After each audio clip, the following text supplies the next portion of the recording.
Episode की शुरुआत एक रेस्टोरेंट से होती है जहाँ पर कि बहुत सारे लोग आपस में बात कर रहे थे, जिनमें से एक आदमी कहता है कि आज की जिंदगी बहुत ही टफ हो गई है क्योंकि गुड और इविल आपस में अभी भी लगातार फाइट कर रहे हैं, जिसके वजह से पूरी दुनिया में केओस मचा हुआ है। इसी के साथ वो कहने लगता है, मैंने सुना है कि डिमन सेक्ट में 3 डिमन लीडर हैं और अब इतनी बात कहने के बाद वो तीसरे प्रिंस के बारे में बात करने वाला होता है। लेकिन तब इसी वक्त हम यहाँ पर एक लड़की को देखते हैं जो कि लोगों के नाम और चेहरे को देखकर उनके भविष्य के बारे में बता सकती थी। वो उस आदमी से कहने लगती है कि उसके फोरहेड के ऊपर एक स्कार है जो कि उसके सोल के सेफ्टी को अफेक्ट कर रहा है, इसीलिए उसका कम बोलना ही सबसे अच्छा होगा क्योंकि इस तरह से वो अपने लाइफ में आने वाले बहुत बड़ी तबाही को रोक सकता है। जिसके बाद हम देखते हैं कि इसकी बात सुनकर वो आदमी इसके गाइडेंस के लिए थैंक यू कहता है। लेकिन तभी लड़की का फादर कहने लगता है, क्या तुम्हें पता है कि गुड और इविल के बीच में उस समय फाइट क्यों हुई थी? लेकिन तभी हम देखते हैं कि इसके बारे में सुनते ही वो लड़की उससे बात करने के लिए मना करने लगती है। जिसके बाद यहाँ पर एक आदमी एक्साइटेड होते हुए कहता है कि क्या आपको सच में इसके बारे में पता है? तब इस पर ग्रैंडफादर कहने लगता है कि इन सारी चीजों की शुरुआत चिंगुन सेक्टर के एक डिसाइपल से हुई थी जिसका नाम जेंग सियाओ फान था। फिर वो आगे कहता है कि उसके पास वाला मैजिकल वेपन डिमन सेक्टर का सबसे हाईएस्ट ट्रेजर है जिसका नाम ब्लड पर्ल डेवरिंग बीड है, लेकिन असल में उसे इविल तरीके से सोल और ब्लड को लेकर प्यूरिफाई किया गया था। तभी एक दिन सियाओ फान की मुलाकात डिमन सेक्टर की डॉटर बी आओ से हुई और फिर कुछ समय के बाद सियाओ फान के सीक्रेट के बारे में सभी को पता चल गया, जिसके वजह से तीनों मेजर सेक्टर से मारने के लिए चिंगुन में इकट्ठा हो गए। इसीलिए घोस्ट किंग ने इस मौके का फायदा लेकर डिमन सेक्टर के साथ में अपना हाथ मिला लिया और इस तरह से उसने चुपके से चिंगुन सेक्टर के ऊपर अटैक कर दिया। फिर चिंगुन सेक्टर के लीडर डाओसुआ ने भी उनका सामना किया और तभी इसी बीच सियाओ फान को बचाने के लिए बी आओ उसके सामने आ गई। तब इसके बारे में सुनकर एक आदमी ग्रैंडफादर से पूछता है कि फिर बी आओ के साथ में क्या हुआ, जिसके बाद वो आगे बताता है कि बी आओ ने लव ऑब्सेशन वाले कर्स का यूज कर लिया था, जिसे कि यूज करने के लिए अपने सोल और ब्लड एसेंस को जलाना पड़ता है और इसीलिए इसके वजह से उस ब्यूटीफुल लड़की की मौत हो गई। जिसके बारे में सुनकर एक आदमी उससे पूछता है, लेकिन सियाओ फान के बारे में क्या हुआ? लेकिन तभी हम देखते हैं कि अचानक से यहाँ का मौसम बदलने लगता है और यहीं पर एक कोने में एक मिस्टीरियस आदमी भी बैठा हुआ था। इसके बाद अगले सीन में हम देखते हैं कि दो सेक्टर के बीच में बहुत ही शानदार तरीके से फाइट हो रही थी, जहाँ पर कि दोनों तरफ के लोग एक दूसरे के ऊपर अटैक करना स्टार्ट कर देते हैं और अब इस तरह से वे एक एक करके अपने सभी दुश्मनों को मारने लगे थे। तभी इसी बीच हम देखते हैं कि ब्लड प्यूरिफिकेशन हॉल का मास्टर भी यहाँ पर आ गया था, जो कि अपने पावर का यूज करके दुश्मन लोगों के ऊपर अटैक करना स्टार्ट कर देता है। जिसके बाद हम देखते हैं कि अब वे लोग भी इसका सामना करने के लिए रेडी हो गए थे और हम देखते हैं कि उनमें से एक आदमी अपने पावर का यूज करके उसका सामना करने के लिए रेडी हो जाता है। लेकिन अभी भी हम देखते हैं कि वो इस मास्टर के पावर के सामने ज्यादा कुछ नहीं कर पाता और वो मास्टर इससे बहुत ही आसानी से हरा देता है। जिसके बाद हम देखते हैं कि कुछ और लोग भी इसके ऊपर अटैक करने के लिए रेडी हो गए थे और फिर वो एक साथ में मिलकर इसे मारने के लिए कोशिश करने लगते हैं। लेकिन हम देखते हैं कि वो मास्टर भी असल में बहुत ही ज्यादा टैलेंटेड था, इसलिए वो अकेले ही बहुत ही शानदार तरीके से इनका सामना करने लगता है और हम देखते हैं कि वो इनके हर एक अटैक से खुद को बहुत ही आसानी से बचा रहा था।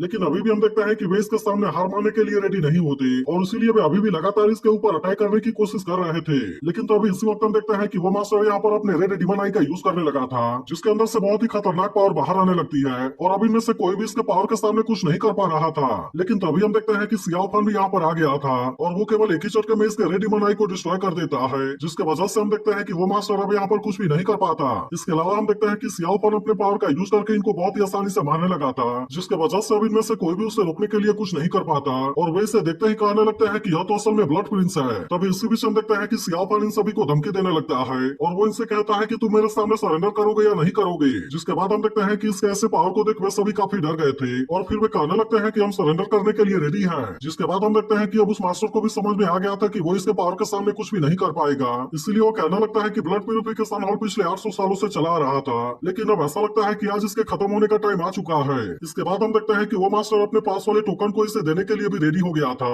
लेकिन तभी हम देखते हैं कि टाओ नाम का लड़का उसे ऐसा करने से रोकने लगा था और कहने लगता है कि हमने तो इसके लिए अपने इंसेस्टर के स्टैचू के सामने कसम खाई थी और वादा किया था कि हम कभी भी किसी के सामने सरेंडर नहीं करेंगे। तब इस पर वो मास्टर उसे समझाने की कोशिश करता है कि सिचुएशन इंसान से बहुत ज्यादा ताकतवर होती है, लेकिन अभी भी हम देखते हैं कि टाओ सरेंडर करने के लिए रेडी नहीं होता और कहने लगता है कि मुझे तो बचपन से ही सभी ने बहुत ज्यादा बुली किया था और फाइनली मैं किसी तरह से ब्लड प्यूरिफिकेशन हॉल में एक्सेप्ट हुआ था, इसलिए वो कहने लगता है कि अगर मैं यहाँ पर मर भी गया तो मैं यहाँ पर सरेंडर नहीं करूंगा। तब इस पर वो मास्टर उससे कहता है कि अगर ऐसी बात है तो फिर अब से तुम ब्लड प्यूरिफिकेशन हॉल को अकेले ही हैंडल करना। इसके बाद हमें पता चलता है कि अब सियाओ फान का नाम गुई ली है, जो कि घोस्ट किंग सेक्टर का डेप्यूटी सेक्टर मास्टर है। वहीं दूसरी ओर हम देखते हैं कि टाओ सियाओ फान से डरते हुए पीछे की तरफ जाने लगा था, लेकिन तभी उसे पता चलता है कि इसके पीछे तो एक बहुत गहरी खाई है। लेकिन अभी भी हम देखते हैं कि वो इसके सामने सरेंडर करने के लिए रेडी नहीं था और फिर वो कहने लगता है कि अगर तुम मुझे मारना चाहते हो तो मार दो। तभी अचानक से हम देखते हैं कि सियाओ फान बड़े तेज स्पीड से इसके सामने आता है, जिसकी वजह से टाओ को ऐसा लगता है कि शायद वो इसके हाथों मारा गया, लेकिन जब वो अपनी आंखें खोलता है तो देखता है कि सियाओ फान तो इसके पीछे है। तभी सियाओ फान उसे कहता है कि क्या तुम मुझे मारना चाहते हो, लेकिन अभी भी हम देखते हैं कि टाओ की हालत पूरी तरह से खराब थी और फिर वो सियाओ फान से कहता है कि अगर तुम मुझे मारना चाहते हो तो मार क्यों नहीं देते।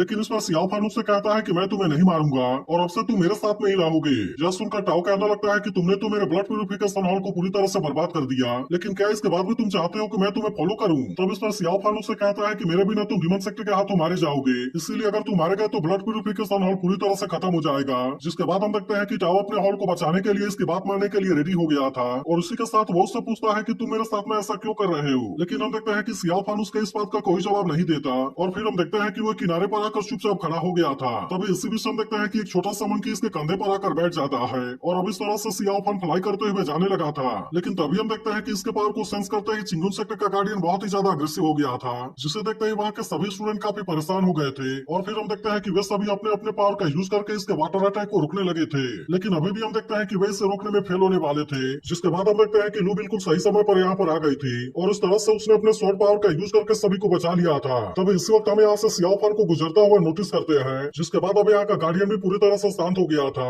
और वो फिर से पानी के अंदर चला जाता है। जिसके बाद हम देखते हैं कि वे सभी इसके लिए उसे थैंक यू कहते हैं, और इसके अलावा हम देखते हैं कि वे इसके स्वॉर्ड कल्टीवेशन की भी तारीफ करने लगे थे, लेकिन अभी भी इनको समझ में नहीं आ रहा था कि सुप्रीम सोल भी अचानक से इतना अग्रेसिव क्यों हो गया, और फिर वे लू को यहाँ पर अकेले छोड़कर चले जाते हैं। वहीं दूसरी ओर हम देखते हैं कि सियाओ फान बियाओ के पास में आया था, जहाँ पर वो उदास होते हुए कहता है कि बियाओ मैं वापस आ गया। इसी के साथ वो कहता है कि मैंने दूसरे सेक्टर को डिस्ट्रॉय करने में तुम्हारे फादर की मदद भी की। फिर वो कहने लगता है कि हम पहली बार डेथ स्पिरिट एबिस में मिले थे, और मुझे ऐसा लगता है कि तुम्हें भी इसके बारे में याद जरूर होगा। इसके बाद वो कहने लगता है कि जब वहाँ पर आखिरी आदमी बचा हुआ था, तब अचानक से मुझे तुम्हारे बारे में याद आने लगा, और इसीलिए ऐसा लगता है कि मैं उसे नहीं मार सका। फिर वो आगे कहता है कि वापस आने के बाद मैं बिग बैम्बू पिक में भी गया था, और तुम जिस ब्लैक सिगमेंट बैम्बू के ऊपर बैठा करती थी वो अभी भी वहीं पर है। और फिर वो रोते हुए कहता है कि अभी भी वहाँ पर कोई चेंज नहीं हुआ है। तभी एक आदमी यहाँ आकर एक लेडी से कहता है कि मास्टर उससे कुछ बात करना चाहते हैं, जिस पर वो लेडी कहती है कि वो जब कभी भी वापस आता है वो सबसे पहले बियाओ को देखने के लिए जाता है। तब इस पर वो आदमी लेडी से कहता है कि उसे दूर आना ही तुम्हारे लिए सबसे सही होगा, क्योंकि सेक्टर मास्टर ने भले ही उसे बहुत ही अच्छे से ट्रेन किया है, लेकिन अभी भी वो बियाओ को मिस करता है।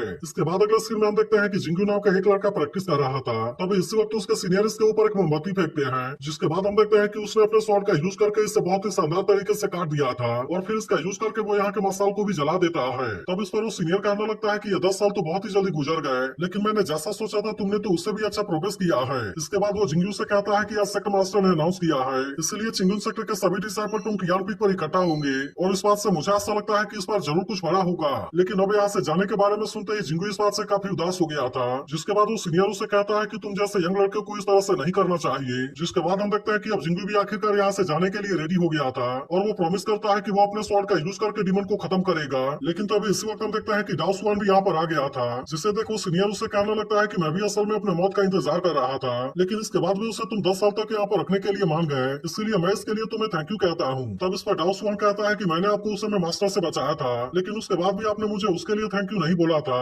जबकि आज केवल आप इस लड़के के लिए मुझे थैंक यू बोल रहे हैं। इसके बाद अगले सीन में हम देखते हैं कि सियाओ फान घोस्ट किंग से मिलने के लिए आया हुआ था, जहाँ पर वो सियाओ फान से कहता है कि पहले तो तुम मारने में बहुत ही माहिर थे, लेकिन मैंने सुना कि इस बार तुमने ई गाओ नाम के एक टाओइस्ट को माफ कर दिया। इसके बाद वो उसे कहता है कि तुम्हारे मैजिक वेपन में जो ब्लड पर्ल है वो अभी भी मास्टर हेई सिंह का लेगेसी है। फिर वो आगे उससे कहता है कि अभी ऐसी अफवाह फैली है कि वेस्ट के मार्स एरिया में कोई ट्रेजर अपीयर हुआ है, इसलिए मैं तुमसे जानना चाहता हूँ कि क्या तुमने इसके बारे में सुना। लेकिन हम देखते हैं कि सियाओ फान इस पर उसे कोई भी जवाब नहीं देता, जिसके बाद वो इसे बताता है कि सभी फोर्सेस से किसी भी तरह से पाना चाहते हैं। इसके अलावा मेन हॉल लंगोविटी हॉल में है, जिसके वजह से हम इसे बिल्कुल भी मना नहीं कर सकते। तब इस पर सियाओ फान कहता है कि डीमन सेक्टर में घोस्ट किंग सेक्टर और 10,000 पॉइजन सेक्टर सबसे ताकतवर है, जबकि हे हुआन सेक्टर और लंगोविटी हॉल उतनी ज्यादा ताकतवर नहीं है, इसलिए मुझे ऐसा लगता है कि कभी न कभी वहाँ पर वॉर जरूर होगा। तब इस पर घोस्ट किंग उससे कहता है कि इसे हमें किस तरह से सामना करना चाहिए, जिस पर सियाओ फान उससे कहता है कि सबसे पहले मैं लंगोविटी हॉल के ऊपर अटैक कर देना चाहिए, जिस पर घोस्ट किंग उससे पूछता है कि ऐसा क्यों। तब इस पर सियाओ फान उससे कहता है कि लंगोविटी हॉल का मास्टर यांग जी बहुत ही एरोगेंट है, इसलिए मुझे ऐसा लगता है कि जब वे ट्रेजर को पाने के लिए राइटर सेक्टर के साथ में फाइट करेंगे तब इसके वजह से दोनों पार्टी इसमें बहुत ही बुरे तरीके से इंजर्ड हो जाएंगे, इसलिए मुझे ऐसा लगता है कि हम इसका फायदा उठाकर 10,000 पॉइजन सेक्ट और हे हुआन सेक्टर के साथ में दोस्ती कर लेंगे,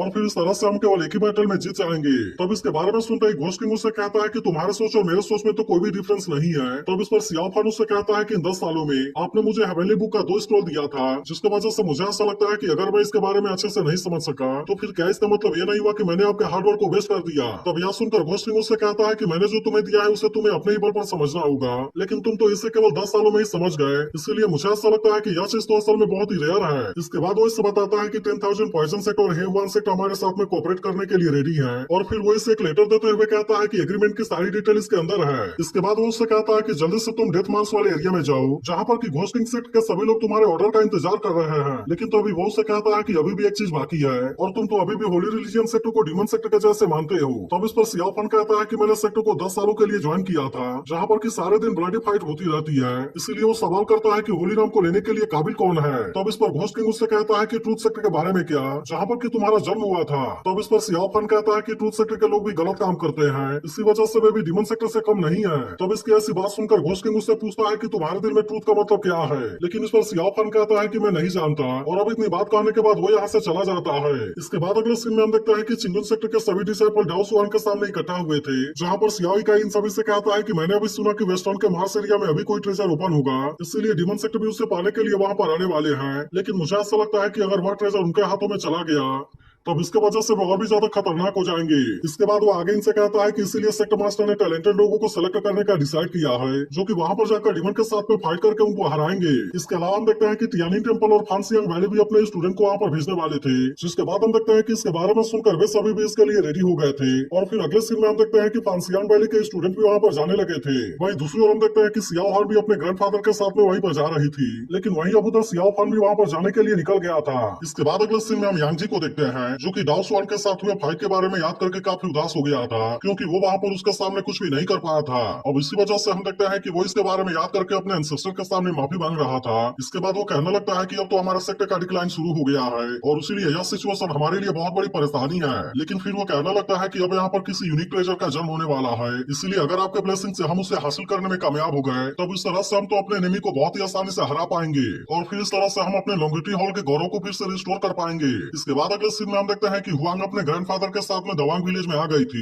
जहाँ पर उसका ग्रैंडफादर कहने लगता है कि क्या गोल्डन लाइट का न्यूज यहीं से फैला था। तब इस पर हुआन उससे पूछती है कि क्या यहाँ पर सच में कोई यूनिक ट्रेजर है। तब इस पर ग्रैंडफादर कहने लगता है कि डेथ मार्स का पूरा एरिया पॉइजनस क्रिएचर से भरा हुआ है, इसलिए सभी फोर्स किसी न किसी तरीके से उस यूनिक ट्रेजर को हासिल करना चाहते हैं, जबकि वह ट्रेजर तो अभी तक भी सामने नहीं आया है। फिर वो आगे कहता है कि ट्रूथ पाथ और डीमन पाथ सबसे पहले एक दूसरे का सामना करेंगे और फिर उसके बाद देखा जाएगा कि वहाँ पर क्या होगा। वहीं दूसरी ओर हम देखते हैं कि फांसियांग सेक्टर वाले डीमन सेक्टर वालों के साथ में फाइट कर रहे थे, लेकिन तभी हम देखते हैं कि चिंगुन सेक्टर के स्टूडेंट भी यहाँ पर आ गए थे, जो कि अपने अपने पावर का यूज करके डीमन सेक्टर के लोगों के ऊपर अटैक करने लगते हैं और इस तरह से हम देखते हैं कि उन्होंने इनको बहुत ही आसानी से हरा दिया था। जिसके बाद हम देखते हैं कि अब इनके सामने कुछ भी करने की हिम्मत नहीं कर पाते और इसीलिए वे तुरंत अपनी जान बचाकर वहां से भाग गए थे। इसके बाद सियाओ से कहता है कि चिंगुन सेक्टर आपकी मदद करने के लिए आ गया है, जिसके बारे में सुनकर फांसियांग सीनियर उससे पूछता है कि तुम कैसे हो। लेकिन तभी हम देखते हैं कि वे डीमन सेक्टर के लोगों को इतनी आसानी से यहाँ से नहीं जाने देना चाहते थे और इसीलिए वे फिर से उनके ऊपर अटैक करने के लिए उनके पीछे जाने लगते हैं। इसके बाद अगले सीन में हम देखते हैं कि गांव काफी परेशान होता है, क्योंकि सियाओ फान अचानक से उसे अकेले छोड़कर वहां से गायब हो गया था। इसके अलावा हम देखते हैं कि हुआन भी अपने ग्रैंडफादर के साथ में यहीं पर होती है, लेकिन कोई भी अपने फ्यूचर के बारे में जानने के लिए इनके पास में नहीं आ रहा था। और इसके अलावा हम देखते हैं कि गांव भी इनसे काफी परेशान होता है, लेकिन तभी हम देखते हैं कि यांगजी के लोग यहाँ पर आ गए थे और वो इनसे कहने लगते हैं कि तुम सब इस जगह को खाली कर दो। जिसके बाद हम देखते हैं कि ऐसी बात सुनकर यहाँ के लोग इनका सामना करने के लिए कोशिश करते हैं, लेकिन उन्होंने इनको अपने पावर से बहुत ही आसानी से डरा दिया था। जिसके बाद हम देखते हैं कि सभी लोग अपनी जान बचाने के लिए वहां से भागने लगते हैं, लेकिन तभी हम देखते हैं कि चिन हुआन यहाँ पर आ गया था और वो हुआन से कहता है कि मैं अपने फ्यूचर के बारे में जानना चाहता हूँ। जिसके बाद हुआन उससे पूछती है कि तुम किस तरह के प्रेडिक्शन को चाहते हो। तब इस पर हुआन उससे कहता है कि मैं अपने नाम से प्रेडिक्शन को चाहता हूँ ताकि मैं जान सकूं कि डेथ मार्स में जाने का मेरा लक्ष्य क्या है। तब इसी बीच हम देखते हैं कि यांगजी के लोग इसके ऊपर अटैक करने के लिए आने लगे थे और वो बहुत ही आसानी से इनके अटैक को रोकर इनका सामना कर रहा था। तब इनको पता चलता है कि इसके पास में तो पॉइजन वाली पावर है और इसलिए वे समझ जाते हैं कि यह तो 10,000 पॉइजन सेक्टर से है, जिसके वजह से वे सभी काफी डर गए थे और फिर वे तुरंत अपनी जान बचाने के लिए वहां से भागने लगते हैं। जिसके बाद हम देखते हैं कि हुआन इसके नाम का यूज करके इसके लक के बारे में प्रेडिक्शन करने के लिए रेडी हो गई थी और वो कहने लगती है कि वर्ड का मतलब है वेस्ट, और जबकि वेस्ट वाला एरिया एक्स्ट्रा ऑर्डिनरी है, इसलिए वो इससे बताती है कि वहाँ पर जाने का तुम्हारा लक बहुत ही अच्छा है। जिसके बाद हम देखते हैं कि इसके बारे में सुनकर हुआन उसे थैंक यू कहता है और फिर हुआन का ग्रैंडफादर उससे इसके बदले 12 टाइल मांगता है।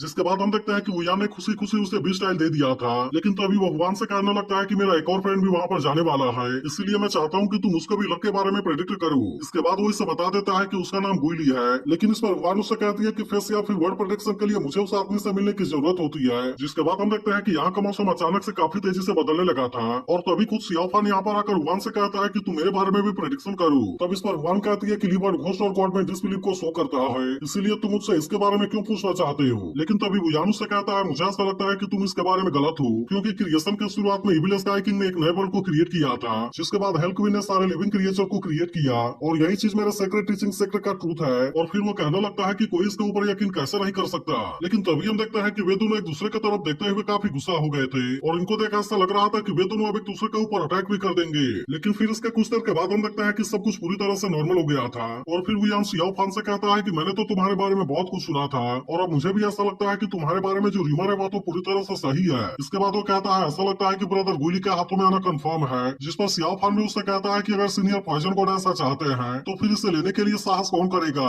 तब इस पर वियान उससे कहता है कि मास्टर ने बॉडी मैटर के बारे में केयर करना बंद कर दिया है। इसके अलावा मुझे ऐसा लगता है कि तुम्हें इसके बारे में इंटरेस्टेड नहीं हो, जिसके वजह से ऐसा लगता है कि अब अंकल यांग जी इसके बारे में डिसाइड करेंगे कि आखिरकार इस जगह को कौन मैनेज करेगा। अब इतनी बात कहने के बाद हम देखते हैं कि वो यहाँ से चला जाता है। जिसके बाद सियाओ फान हुआन से कहता है कि अब तुम बड़ी हो गई हो। और अब इतनी बात कहने के बाद वो भी यहाँ से जाने लगा था। तभी इसी बीच हम देखते हैं कि गांव भी अपने फ्यूचर के बारे में प्रेडिक्शन कराने के लिए आ गया था। लेकिन तभी वो लिटिल मंकी उसके सामने आकर उसे ऐसा करने से रोकने लगता है। जिस पर गांव से कहता है कि तुम मुझे इस तरह से परेशान क्यों कर रहे हो, क्योंकि मैं इसे नहीं खाऊंगा। इसके बाद गांव हुआन से पूछता है कि क्या मैं आने वाले समय में ग्रेट सक्सेस को हासिल करूंगा। तब इस पर हुआन भी इसके फेस को देखकर इसके फ्यूचर के बारे में प्रेडिक्शन करने के लिए रेडी हो गई थी। जिसके बाद वो कहने लगती है कि तुम्हारी अचीवमेंट लाइन तुम्हारे फोरहेड के तीनों लाइन से ओवर साइड हो गई है, जिसके वजह से तुम्हारी ताकत धीरे धीरे कम हो रही है और इसीलिए तुम बुद्धिमान लोगों के हेल्प के बिना अपने लाइफ में ज्यादा कुछ नहीं कर पाओगे। लेकिन अब इसके वजह से हम देखते हैं कि गांव इसके ऊपर गुस्सा होने लगा था और उसके अलावा वो तो इसके काम के बदले उसके पैसे देने के लिए भी रेडी नहीं होता और कहने लगता है कि तुम तो यहाँ पर केवल बकवास कर रही हो। लेकिन तभी हम देखते हैं कि वो लिटिल मंकी इसके पास से पैसे वाले बैग को ले लेता है और फिर वो इसे लाकर हुआन को दे देता है। जिसके बाद हम देखते हैं कि अब इसके वजह से गांव इसके ऊपर बहुत ही ज्यादा गुस्सा हो गया था।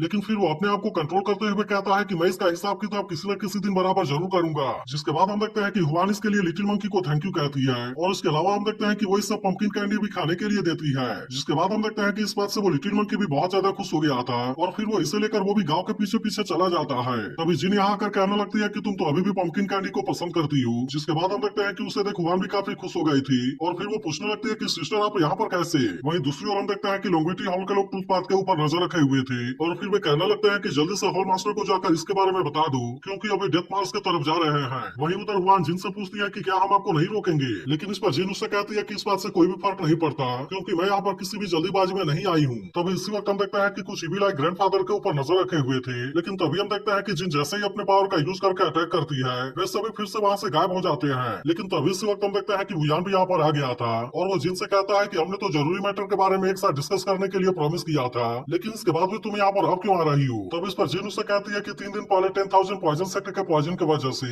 मेरे हेवान सेक्टर के डिसाइपल मारे गए थे और इसीलिए मुझे पूरा यकीन है कि तुमने ही ऐसा किया होगा। तब इस पर वुयान उससे कहता है कि अगर मैं वहाँ पर होता तो तुम्हें क्या लगता है कि मुझे पॉइजन को यूज करने की जरूरत होती। जिसके बाद वुयान उससे कहता है कि इस मैटर में मेरा 10,000 पॉइजन सेक्टर इन्वॉल्व है, इसलिए मैं इसे खुद एक्सप्लेन करूंगा। जिसके बाद जिन हुआन से कहती है कि अभी कुछ समय के लिए तुम यहीं पर रेस्ट करो और उसी के साथ वो उससे पूछती है कि क्या वो चीज अभी भी तुम्हारे पास में है। जिसके बारे में सुनकर अब जिन भी यहाँ से निकल जाती है। लेकिन तभी इसके कुछ देर के बाद हम देखते हैं कि यहाँ पर बहुत ही जोरों की बारिश होने लगी थी, इसलिए हुआन और ग्रैंडफादर यहीं एक पेड़ के नीचे छुपे होते हैं। लेकिन तभी हम देखते हैं कि वो लिटिल मंकी भागते हुए यहाँ पर आ गया था, जिससे देख ग्रैंडफादर कहने लगता है कि ये यहाँ पर क्यों आया है। लेकिन तभी हम देखते हैं कि गांव भी एक अम्ब्रेला लेकर यहाँ पर आ जाता है और फिर वो हुआन से पूछता है कि क्या तुम्हें अम्ब्रेला की जरूरत है। लेकिन इसकी बात सुनकर हुआन सोचने लगती है कि अगर उसने उससे अम्ब्रेला मांगा तो शायद वो कहने लगेगा कि तुम तो बारिश के बारे में भी प्रेडिक्शन नहीं कर सकती और इसीलिए इस तरह से शायद वो इसका मजाक उड़ाना स्टार्ट कर देगा। और इसी वजह से हम देखते हैं कि उसने अम्ब्रेला लेने से मना कर दिया था और फिर उसे कहती है कि तुम इसे खुद ही यूज करो। लेकिन तभी वो देखता है कि हुआन बड़े प्यार से लिटिल मंकी को बारिश से बचा रही है, जिसका वजह से वो अपना अम्ब्रेला इसे देने के लिए खुद को नहीं रोक पाता और फिर हम देखते हैं कि उसने अपना अम्ब्रेला इसे दे दिया था। तब इसे देख हुआन उसे कहती है कि तुम तो सच में बहुत ही काइंड हो। लेकिन तभी हम देखता है कि वो इसके ऐसे बातों से काफी परेशान होने लगा था और कहने लगता है कि मैं तो असल में एक बहुत ही बुरा आदमी हूँ। जिसके बाद हम देखते हैं कि इसके ऐसी बात सुनकर ग्रैंडफादर भी इसके ऊपर जोर जोर से हंसने लगता है। लेकिन तभी हम देखते हैं कि गांव ने भी उसे डरा कर नीचे गिरा दिया था और अब इस तरह से वे सभी एक दूसरे का मजाक उड़ाने लगे थे। अब इसके कुछ देर के बाद हम देखते हैं कि यहाँ पर बारिश रुक गई थी और इसीलिए वे सभी अब यहाँ से जाने के लिए भी रेडी हो गए थे। लेकिन तभी अचानक से हम देखते हैं कि पानी के अंदर से कोई क्रिएचर हुआन के ऊपर अटैक करने के लिए आ जाता है। लेकिन हुआन के ब्रेसलेट से निकल रही पावर ने उसे इसके अटैक से बचा लिया था, जिसके बाद वो क्रिएचर अपनी जान बचाने के लिए वहाँ से भागने लगा था। लेकिन तभी हम देखते हैं कि सियाओफा ने अपने पावर का यूज करके उस क्रिएचर को बहुत ही आसानी से मार दिया था और फिर जिन तुरंत ही वहाँ पर आकर हुआन को इसके नीचे आने से बचा लेती है। इसके बाद हम देखते हैं कि सियाओफा इनके सामने आकर खड़ा हो जाता है और उसके अलावा हुआन भी यहाँ पर आ गया था। लेकिन अभी भी हम देखते हैं कि वे तीनों एक दूसरे की तरफ बहुत ही अजीब तरीके से दिख रहे थे, जिससे देख ग्रैंडफादर कहने लगता है कि आखिरकार ये तीनों यहाँ पर इकट्ठा क्यों हुए हैं। लेकिन तभी हम देखते हैं कि जिन ने उसे घुरते हुए आगे बात करने से रोक दिया था। जिसके बाद हम देखते हैं कि वो ग्रैंडफादर फिश के जैसे दिखने वाले क्रिएचर के बारे में बात करने लगता है और कहना लगता है कि ये तो असल में फिश ह्यूमन ट्राइब है। तब इसके बारे में सुनकर जिन उससे पूछने लगती है कि आखिरकार ये यहाँ पर क्या कर रहे हैं, जिस पर ग्रैंडफादर कहता है कि मैं भी इसके बारे में ज्यादा कुछ नहीं जानता। तभी वुयांग कहने लगता है कि हम जिस बारे में बात कर रहे थे उसके बारे में तुम्हारा क्या विचार है। जिसके बाद हम लगता है कि जिन और सियाओपान दोनों इसके लिए मान गए थे और फिर सियाओपान वुयांग के साथ में यहाँ से चला जाता है। जिसके बाद जिन हुआन से कहती है कि इन दोनों से दूर रहना ही तुम्हारे लिए सबसे अच्छा है और अब इसके बारे में सुनकर हुआन भी इसके लिए मान गई होती है। वहीं उधर एक आदमी यांगजी के पास आकर कहता है कि उन्होंने बेट को ले लिया है और वे डेथ एबिस में पहुंच गए हैं। फिर वो आगे इनसे कहता है कि दवांग विलेज में तो घोष किंग सेक्टर और 10,000 पॉइजन सेक्टर के बीच में फाइट होने वाला था, जबकि हे हुआन सेक्टर केवल उनको देखता रहा। इसके बाद वो इसे बताता है कि वे तीनों मार्स वाले एरिया में एंटर कर गए हैं और उनके साथ में वहाँ पर कोई भी उनका आदमी नहीं है। जिसके बाद हम लगता है कि अब यांगजी भी इसके लिए रेडी हो गया था। तो अगर आपको इसके अगले एपिसोड का भी एक्सप्लेनेशन चाहिए तो इसके ऊपर 20,000 लाइक और 2,000 कमेंट जरूर करवा देना, और अगर एक्सप्लेनेशन अच्छी लगी हो तो कमेंट करके जरूर बताना।